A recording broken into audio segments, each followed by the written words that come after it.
the woman's erotic zone. Quick, what's the clitoris? And where is it? The standard view is that the clitoris is the little protuberance of erotically sensitive, orgasm-triggering tissue an inch or two above the vaginal opening nestled beneath the upper junction of the vaginal lips. Actually, the clitoris is much more than that.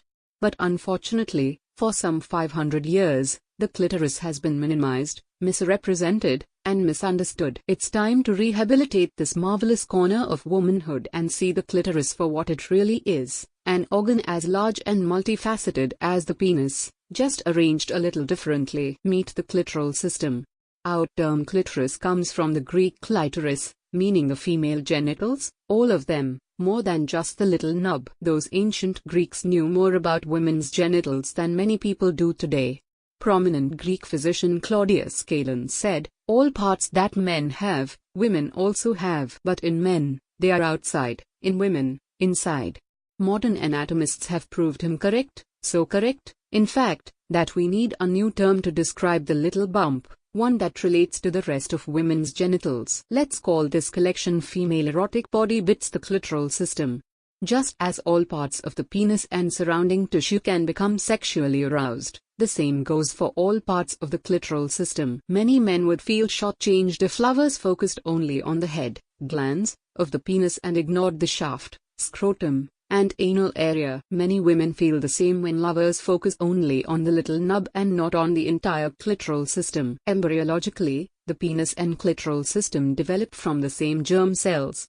At 8 weeks of fetal development, they appear virtually identical. The bump of the clitoris is the equivalent of the glands of the penis.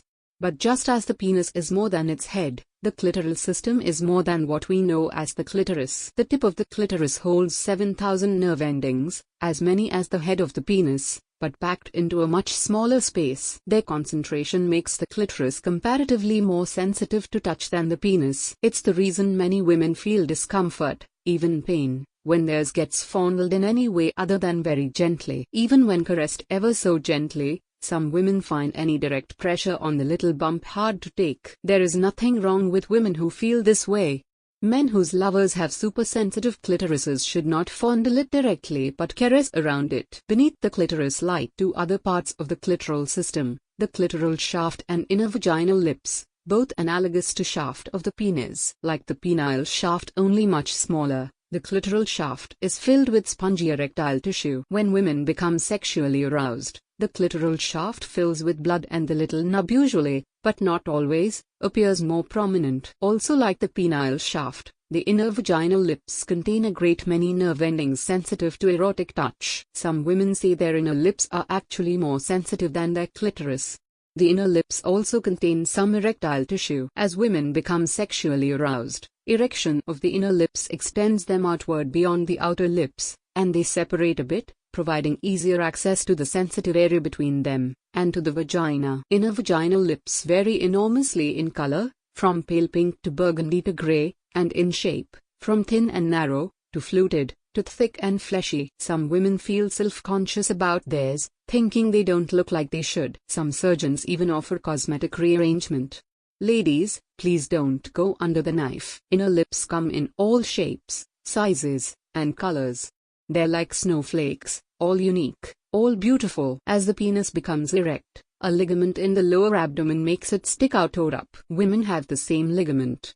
During sexual arousal, it retracts the flap of tissue that covers the clitoris, the clitoral hood, exposing the clitoris as it becomes erect. The clitoral hood is analogous to the penile foreskin.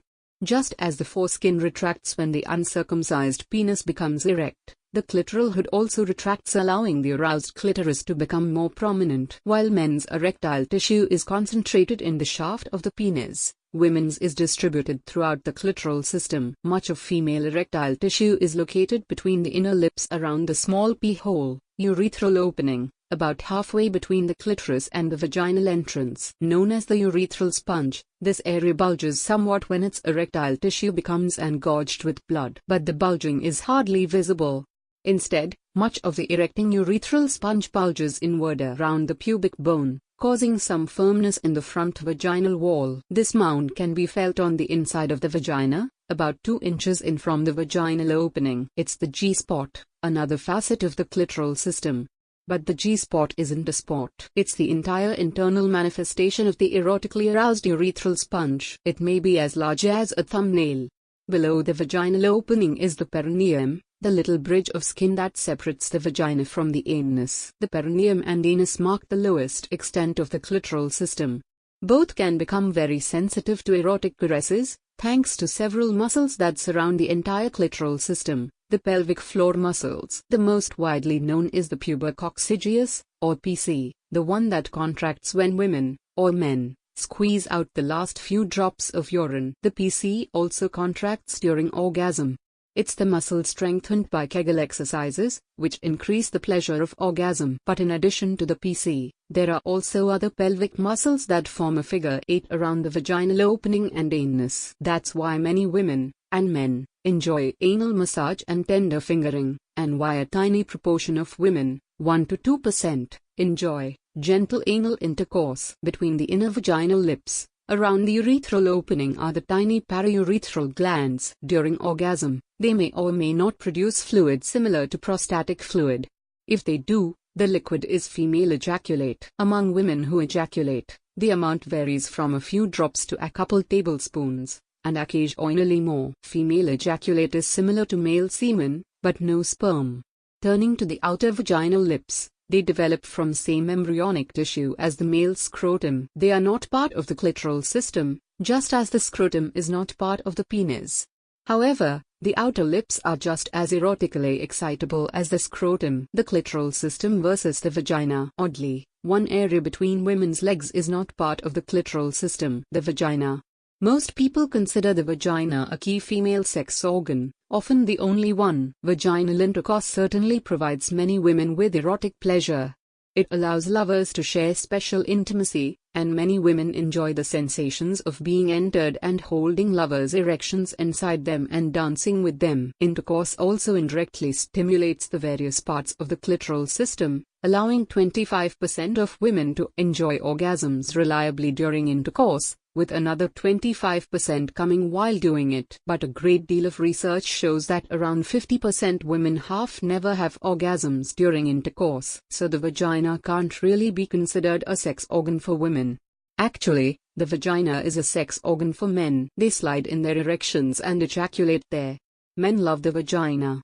It provides such pleasure. But for women, the vagina is not much of a sex organ.